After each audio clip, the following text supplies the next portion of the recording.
नमस्कार मित्रों, आज हम लोग पढ़ेंगे बट्टा। बट्टा का तात्पर्य होता है डिस्काउंट। तो डिस्काउंट में हम लोगों ने कुछ आधारों को बहुत अच्छे से सीख लिया है। अब हम इसमें कुछ अलग प्रकार के प्रश्नों को सीखेंगे कि 2 बट्टा दिया हो या 3 बट्टा दिया हो या किसी भी प्रकार की छूट दी गई हो, नगद देने पर या उधार देने पर, तो उस प्रकार के प्रश्नों को हम इस टॉपिक्स में हल करेंगे। अब हम शुरू करते हैं। पहला प्रश्न है, किसी वस्तु का मूल्य 30% बढ़ाकर फिर उस पर 10% और 10% के 2 क्रमिक बट्टे दिए जाते हैं। अंतिम रूप से वस्तु का मूल्य क्या होगा, घट जाएगा या बढ़ जाएगा? तो हम 2-3 चीज़ों को याद रखेंगे। जब भी बट्टा हो या छूट हो या कमी हो या हानि हो, ठीक, तो यदि हम इस चीज़ को सही से पढ़ते हैं तो हमारा लाभ हानि,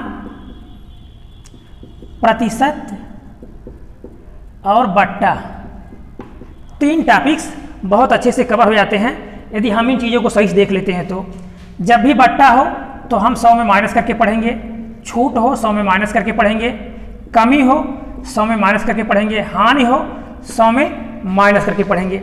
इसका मतलब ये होता है कि जब भी यह चीज़ें होंगी तो जब आप प्रश्न को अच्छे से देखेंगे तो कोई प्रश्न ऐसा नहीं है जो इन तीनों टॉपिक से संबंधित हो आप उसको न कर पाएँ 5 सेकंड से लेकर के 10 सेकंड के अंदर। लेकिन यदि उसके पहले आप इन प्रश्नों को बहुत अच्छे से समझ लेंगे तो अब यदि लाभ हो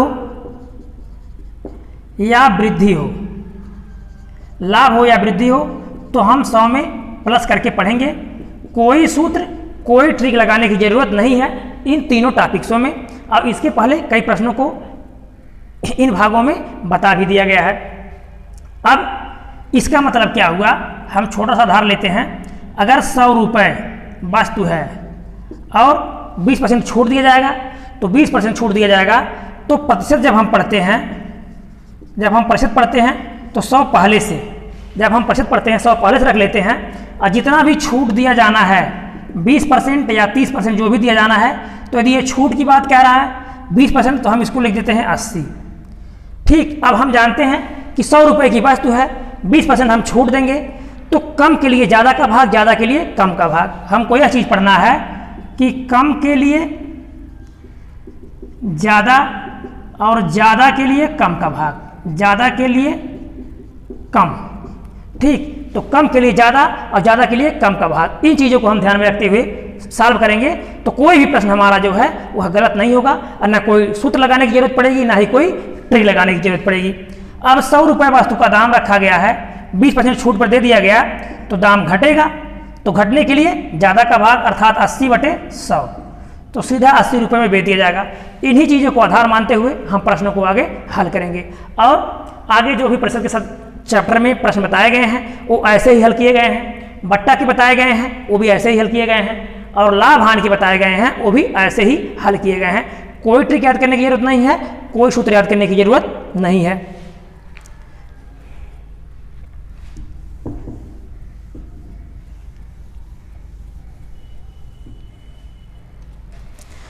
अब हम देखेंगे प्रश्न। तो 30% बढ़ा दिया गया। जब 30% बढ़ा दिया गया, मान लीजिए क्रय मूल्य 100 था, 100 रुपये क्रय मूल्य था। अब जब 30% बढ़ा देंगे तो सीधा हम कहते हैं 100 रख लेंगे, 30 बढ़ेगा तो 130 हो जाएगा। जब भी वृद्धि होगा 100 में प्लस होगा तो 30 बढ़ेगा 130 हो जाएगा। तो दाम बढ़ रहा है, हम 130/100 कर देंगे। फिर कह रहा है 2 बार 10% का छूट दिया गया। जब भी इस प्रकार से हो, 2 बार दे दिया जाए, 3 बार दे दिया जाए, 4 बार दे दिया जाए, चाहे जितनी बार छूट दे दिया जाए, हमको ऐसे ही हल करना है। तो हम जानते हैं 100 है, 10 छूट देंगे तो 90 हो जाएगा। तो जब इतना दाम रख दिया गया 30% बढ़ा करके, अब 10% हम छूट देंगे तो दाम क्या होगा, दाम घट जाएगा। अब घटने के लिए ज़्यादा का भाग हम कर देंगे, तो 90/100 गुणे 2 बार छूट दिया गया 90/100। अब ये 100 इससे कट जाएगा 2 जीरो से, और यह 100 इससे कट जाएगा, 1 जीरो यहाँ से कट गया। अब 13 9 117, 13 9 117, फिर हम इसमें 9 का भाग दे देंगे तो 9 7 63 के 3 हासिल 6, 9 के 9 6 15 हासिल 1, 9 के 9 1 10, 1 जीरो नीचे बचा है, 1 अंक प्लस में लगा देंगे। अब हम देख रहे हैं 105 रुपया 30 पैसे, 105 रुपये 30 पैसे में बेच दिया गया। अब क्रय कितना माना गया था, 100 माना गया था, तो 100 को जब हम इसमें से घटाएंगे तो हमारा आ जाएगा 5.3%। ठीक, तो 5.3% का अभी भी हमको लाभ होगा। कब? 2 क्रमिक छूट देने के बाद भी।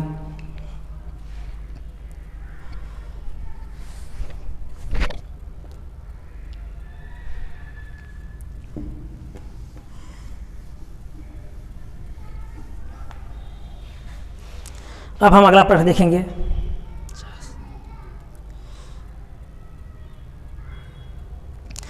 एक खुदरा व्यापारी को किसी वस्तु के छपे हुए मूल्य पर 40% का बट्टा मिलता है। वह व्यापारी उस वस्तु को छपे हुए मूल्य पर ही बेचता है, उसका प्रतिशत लाभ क्या है? तो खुदरा व्यापारी छपे हुए मूल्य पर 40% बट्टा पाता है। मान लीजिए उसका मूल्य 100 रुपया है। कितना मूल्य है? अंकित मूल्य बराबर 100 रुपया है।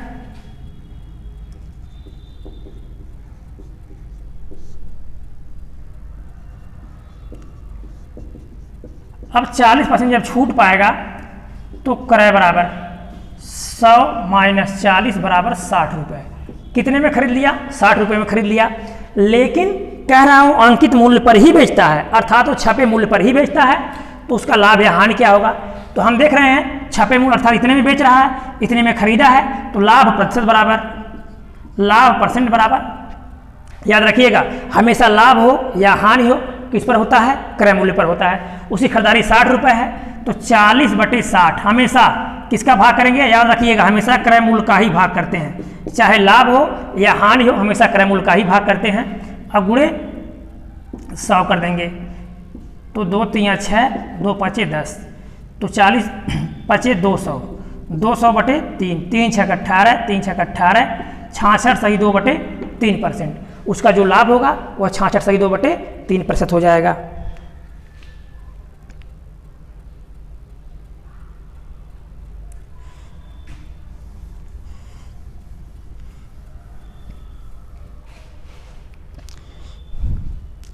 अगला प्रश्न देखेंगे।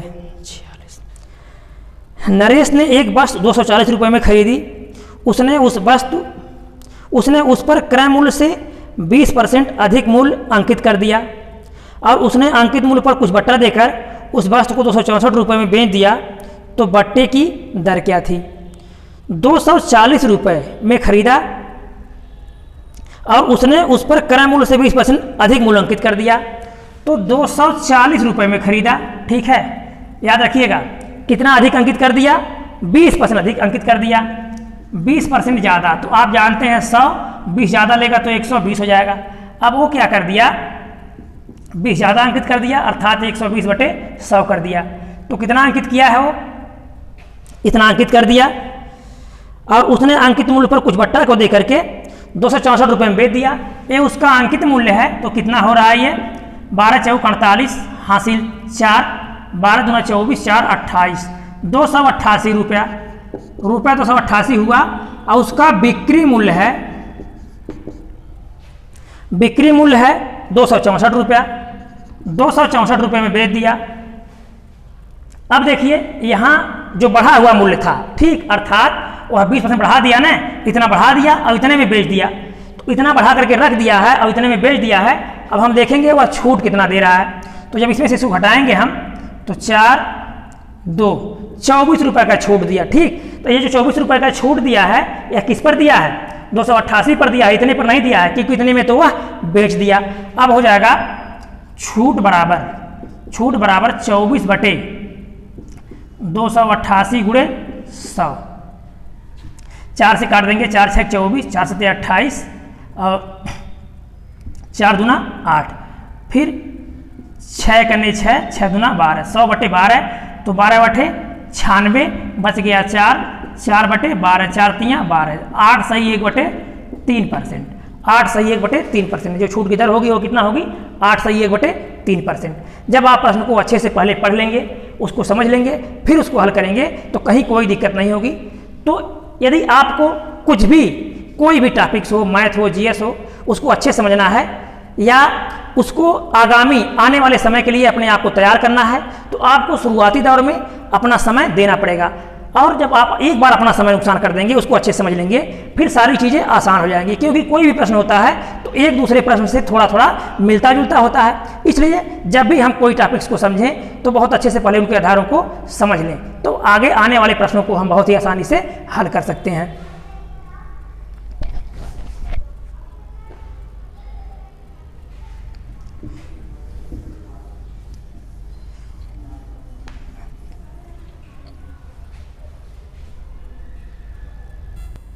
अगला प्रश्न देखेंगे, एक कॉलेज की लाइब्रेरी को 5,000 रुपये से अधिक की पुस्तकें खरीदने पर 15% बट्टा मिलता है। नगद पैसा देने पर लाइब्रेरी को 5% का अतिरिक्त बट्टा मिलता है। यदि 8,000 रुपये की पुस्तकें नगद में खरीदी गई हों तो उनके लिए लाइब्रेरी को कितना नगद पैसा देना पड़ेगा। जब हम प्रश्न को अच्छे समझ लेते हैं तो आधे प्रश्न हमारे वैसे ही हल हो जाते हैं और आधे को हम आसानी से हल कर लेते हैं। अब कह रहा है कि अगर हम 5,000 से ज़्यादा का खरीदारी करेंगे तो 15% तो हमको छूट मिलेगा ही, प्लस 5% और मिलेगा। ठीक, अर्थात बस 5,000 से कम खरीदी नहीं जा रही है। कितने खरीदी गई है? 8,000। अब 8,000 की खरीदी गई है तो हमको 2 छूट मिल जाएगा, तो 2 छूट मिल जाएगा तो हम बिक्री मूल्य निकाल लेंगे। अब 8,000 रुपया है, 2 छूट मिल गया, एक 15%, एक 5%। तो हमने इसके पहले बताया हमारे पास 100 होता है, छूट 15 मिलेगा, 85 हो जाएगा। फिर हमारे पास 100 है, छूट 5 मिलेगा तो 95 हो जाएगा। अब दोनों हालत में जब हमको छूट मिल रहा है तो वस्तु का दाम क्या हो जाएगा? वस्तु का दाम घट जाएगा। तो घटने के लिए ज़्यादा का भाग कर देंगे हम, तो ज़्यादा का भाग कर देंगे तो 85/100 गुणे 95/100, 1 2 1 2 1 2। अब 5 दूना 10, 5 17 85, 2 चौके 8, 17 का इसमें गुणा कर देंगे। 17 25 95 के 5 हासिल 9, 17 9 153 और 9, 17 9 153 और 9, तो 17 25 85 हासिल 8, 17 9 153 और 8 161, 161। अब इसमें 4 का गुणा कर देंगे। 4 25 20 हासिल 2, 4 करने 4 2 6 हासिल 1, 4 6 24, 1 25 हासिल 2, 4 करने 4 2 6, तो 6560 रुपया। ठीक,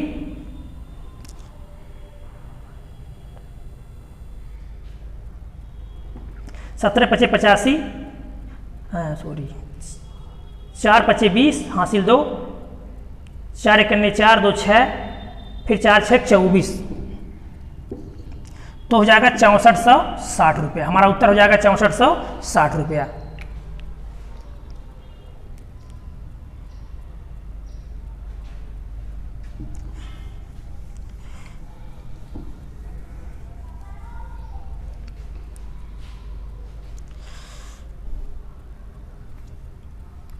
अब अगला प्रश्न देखेंगे, प्रसाद ने अंकित मूल्य के 15% बट्टा पर एक सूटकेस खरीदा। उसने उस सूटकेस को 2880 रुपये में बेचा। 15% पर बट्टा पर खरीदा और 2880 रुपये में बेचा, जिस पर उसे अंकित मूल्य का 20% लाभ हुआ। उसने किस मूल्य पर वह सूटकेस खरीदा था? अर्थात उसका क्या निकालना, हमको क्रय मूल्य निकालना है। तो 2880 रुपये में बेचने पर उसे 20% का लाभ हुआ। तो हमको यदि क्रय मूल्य नहीं पता है तो क्रय मूल्य हम मान लेंगे x।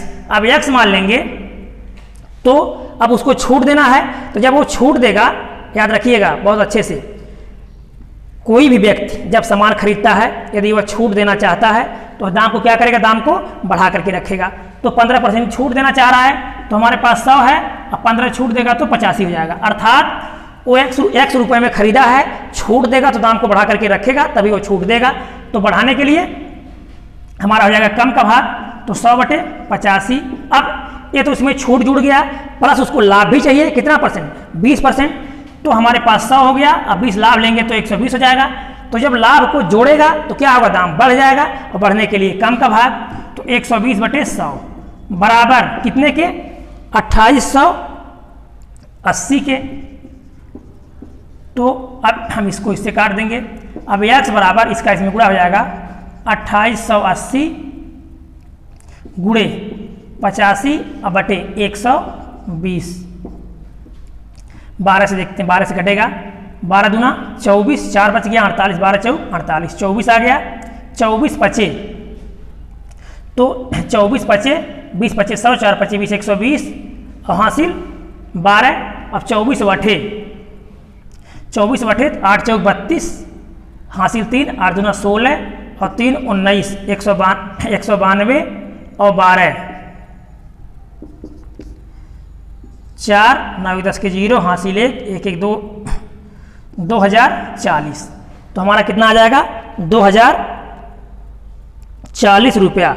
तो वह सूटकेस कितने में खरीदा था 2040 रुपये में। ये हमारा क्या निकल जाएगा, उसका क्रय मूल्य निकल जाएगा। ठीक, तो इसी चीज़ को यदि हम याद रखेंगे तो कोई भी प्रश्न हो, बस आपको ये याद रखना है कि दाम घट रहा है कि बढ़ रहा है। तो घटने के लिए ज़्यादा का भाग, घटने के लिए ज़्यादा का भाग, और बढ़ने के लिए अर्थात मूल्य में वृद्धि करने के लिए कम का भाग। ना कोई ट्रिक याद करने की जरूरत है, ना कोई सूत्र, बस कम के लिए ज़्यादा का भाग, ज़्यादा के लिए कम का भाग हम कर देंगे। तो हमारे 3 टॉपिक्स, चाहे वो लाभ हानि हो, प्रतिशतता हो या बट्टा हो, सभी इसी पर आधारित होते हैं और ये ऐसे ही हल हो जाते हैं।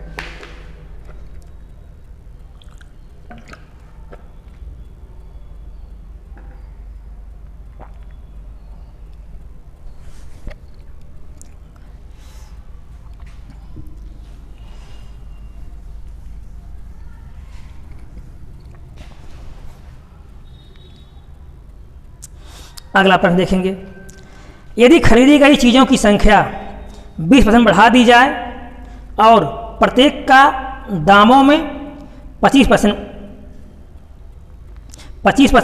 बट्टा दिया जाए तो कुल खरीद का मूल्य कितने % बदल जाएगा। ठीक, वस्तुओं को क्या किया गया, 20% बढ़ा दिया गया लेकिन 25% छूट दे दिया गया। ठीक, तो कुल क्या परिवर्तन होगा। तो क्या करते हैं हम, 3 चीज़ याद रखिएगा। 3 चीज़ ये है, यदि लाभ हो या लाभ हो हानि हो, लाभ हो और हानि हो। हानि का मतलब होता है छूट हो, कमी हो, कुछ भी हो। तो लाभ हो या हानि हो हो। ठीक, 3 दशाएं होती हैं, लाभ हो, हानि हो या लाभ हानि हो। तो यह प्रश्न जो है आपके आयत पर, कभी कभी आयत पर भी बनते हैं, कभी कभी वर्ग पर भी बनते हैं, कभी कभी त्रिभुज पर भी बनते हैं कि आयत की दोनों भुजाएं बढ़ा दिया जाए अर्थात दोनों वृद्धि कर दिया जाए तो लाभ समझेंगे, वही प्रक्रिया आपका काम कर जाएगा। तो यदि दोनों लाभ हो तो प्लस x प्लस वाई बटे 100 कर देते हैं, पहला नियम। दूसरा नियम, लाभ हो तो प्लस x, फिर हानि हो या छूट हो तो माइनस x, फिर माइनस x वाई बटे 100 कर देते हैं, दूसरा हो गया। तीसरी प्रक्रिया होती है, यदि हानि हो तो माइनस x माइनस वाई, फिर यहाँ हो जाता है प्लस x वाई बटे 100। इस तरह से हम करके हल कर लेते हैं। ठीक, इन तीनों नियमों को याद रखिएगा। कई जगह क्या आपको 50 जगह ऐसे प्रश्नों से मुलाकात होगी जो इन आधारों पर हल हो जाएंगे। अब प्रश्न है कि 20% बढ़ गया तो 25% छूट दे दिया गया। तो 20% बढ़ गया अर्थात पहले बढ़ गया लाभ, अर्थात ये नियम लग जाएगा आपका। तो प्लस 20, फिर माइनस क्या हो गया 25, फिर माइनस 20 गुणे 25 बटे 100 कर देंगे हम। तो 25 चौका 100, 4 5 20, यहाँ 20 है, यहाँ माइनस 25 और माइनस 5 तो हो गया माइनस 30 और प्लस 20 अर्थात प्लस वाला कम है तो माइनस 10। ठीक, अर्थात 10% की क्या हो जाएगी, कमी हो जाएगी। या हम इसको अन्य तरीके से भी लगा सकते हैं। मान लीजिए 100 रुपये दिया गया हो, क्या दिया गया हो, 100 रुपये क्रय मूल्य दिया गया हो। तो 100 रुपये क्रय मूल्य दिया गया हो, एक बार 20 बढ़ा तो 120 बटे 100 हो गया, गुणे एक बार 25 घटा तो 75 बटे 100 हो जाएगा। तो अब ये 100 से कट गया, 25 तियाँ 75, 25 चौका 100, 4 तियाँ 12, 30 तियाँ 90, कितना मिल जाएगा हमको 90 रुपये मिल जाएगा। तो खरीदारी हमारी कितनी थी 100 थी, मिला कितना 90 अर्थात हमारा 10% का नुकसान हो गया। क्योंकि कभी भी जब हम 100 से मानते हैं तो 100 से मानने पर सीधा हमारा वही प्रतिशत हो जाता है, हल करने की जरूरत नहीं पड़ेगी।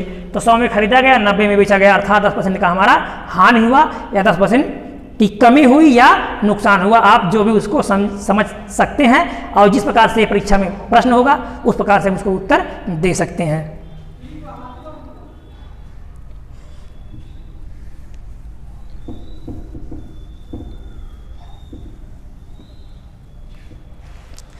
अब हम अगला प्रश्न देखेंगे।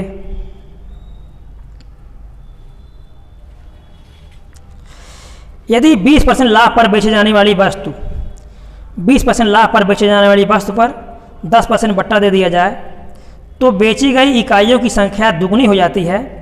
पिछले लाभ और वर्तमान लाभ में अनुपात क्या होगा? प्रश्न बहुत अच्छा है। कोई भी प्रश्न कठिन नहीं है और आसान भी नहीं है, और बहुत आसान है, क्योंकि कोई चीज़ कठिन नहीं होता, याद रखिएगा। जब आप उसको अच्छे से समझेंगे, जब अच्छे से समझेंगे और आपके समझ में वो प्रश्न आ गया तो उस पर आधारित चाहे जितना भी प्रश्न हो आप उसको बहुत आसानी से हल कर लेंगे। ठीक, इसलिए बहुत अच्छे से पहले शुरू में आप उसको समझने का प्रयास कीजिए, और यदि आप डरते हैं तो सारी चीज़ जो आसान होगा वह भी आपके लिए क्या आ जाएगा? कठिन हो जाएगा। तो कह रहा है 20% लाभ पर बेचा गया। हम मान लें यदि 100 रुपये क्रय मूल्य हो, 20% लाभ पर बेचा जाएगा, कितना बेच दिया जाएगा? सीधा 120 में हमारा लाभ कितना हो गया? 20 रुपये हो गया। लेकिन कह रहा है यदि 10% बट्टा दे दिया जाए तो 120 रुपये दाम हमारा है, अब हम बट्टा देंगे कितना परसेंट? 10%, तो दाम घट जाएगा। और घटने के लिए इसके पहले आपको बता दिया गया, घटने के लिए ज़्यादा का भाग होता है, और जब बट्टा होता है तो 100 में कमी होती है। तो हमारा हो जाएगा 90/100। क्या हो जाएगा? 90/2 जीरो कट गया, 12 9 108, 12 9 108। अब देखिए 108 रुपये हो गया बिक्री मूल्य, लेकिन दुगना हो गया। क्या हो गया? दुगना हो गया। जो 108 में एक वस्तु बिकती है, अब 2 वस्तु बिकेगी तो हमको कितना मिलेगा? 216 रुपया मिलेगा। ठीक, अर्थात लाभ हमारा कितना हुआ? 16 रुपये हुआ। पहले लाभ कितना था? 20 रुपये था, तो पहले 20 था, अब कितना हो गया? 16 हो गया। अनुपात पूछ रहा है, तो 4 × 5 = 20, 4 × 4 = 16, 5:4 के अनुपात में हमारा अनुपात हो जाएगा। बस हम पहला बिक्री मूल्य निकाल लिए और बाद वाला बिक्री मूल्य निकाल लिए, उनके लाभों का तुलना कर लेने पर कितना आ गया? 5:4 ही हमारा उत्तर हो जाएगा।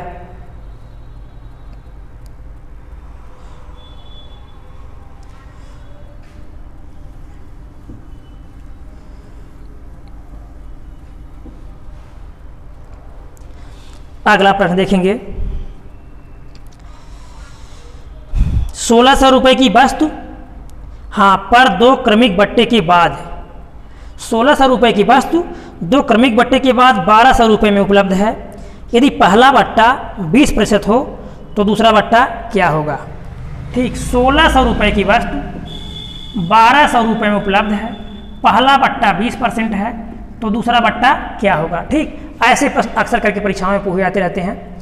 अब हम देखेंगे कि पहला बट्टा कितना दे दिया गया? 20%, दूसरा बट्टा हमको पता नहीं है, लेकिन वस्तु कितने में बेच दी गई है? 1200 रुपये में बेच दी गई है, लेकिन पहला बट्टा हमको पता है ना, तो हम पहला बट्टा निकाल लेंगे 1600, और जब हम बट्टा निकालेंगे तो दाम घटेगा, क्योंकि वस्तु कितने में बेची गई है? 1200 जो हमको दिख रहा है, तो 80/100 हो जाएगा। ठीक, अब आप समझ चुके हैं 80/100 क्यों कर दिया गया?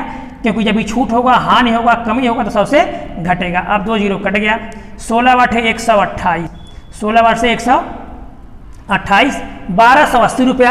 अब 1280 रुपया हमको मिल गया, लेकिन वस्तु कितने में बेची गई है? वस्तु 1200 रुपये में बेची गई है, अर्थात जब हम इसमें से 1200 रुपये घटा देंगे तो 80 रुपये और छूट मिलेगा। कितना छूट दे दिया गया?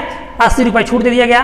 तो याद रखिएगा, यह जो 80 रुपये छूट दिया गया है, यह 1200 रुपये पर नहीं दिया गया है। किस पर दिया गया है? 1280 रुपये पर छूट दिया गया है। अब हम निकालेंगे दूसरी छूट बराबर, तो छूट बराबर 80 बटे कितना?